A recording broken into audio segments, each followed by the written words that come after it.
अस्सलाम वालेकुम सामीन, ज़ोया लाइफ हेल्थ केयर में आपका खुश आमदीद। आज हम दुरूद शरीफ की फजीलत के बारे में बात करेंगे।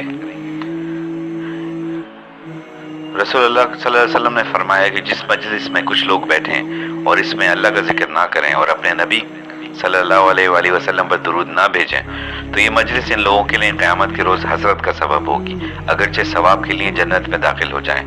रिवायत अबू दाऊद, तिरमिज़ी, निसाई से। हुजूर अक़दस सल्लल्लाहु अलैहि वसल्लम ने फरमाया, जुम्मे के दिन कसरत से दुरूद भेजा करो क्योंकि तुम्हारा दुरूद मुझ पर पेश किया जाता है। रिवायत अबू दाऊद, इब्न माजा, निसाई। रसूल अकरम सल्लल्लाहु अलैहि वसल्लम ने फरमाया, जो शख्स जुम्मे के दिन मुझ पर दुरूद भेजता है इसका दुरूद मेरे सामने ज़रूर पेश किया जाता है। रिवायत हाकिम अन इब्न मसूद। और फरमाया कि क़यामत के दिन मेरे सबसे ज़्यादा करीब वो शख्स होगा जिसने मुझ पर बकसरत दुरूद भेजा होगा।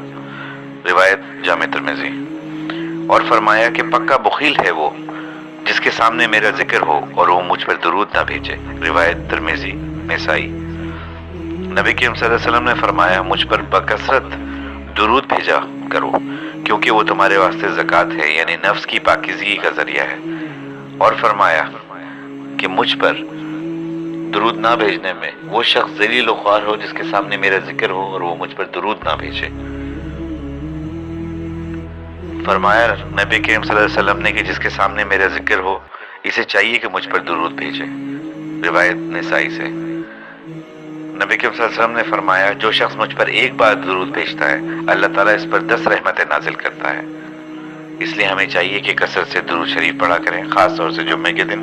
सब्सक्राइब कीजिए हमारा चैनल, दूसरे लोगों को भी बताइए। इजाज़त दीजिएगा, अल्लाह हाफिज़।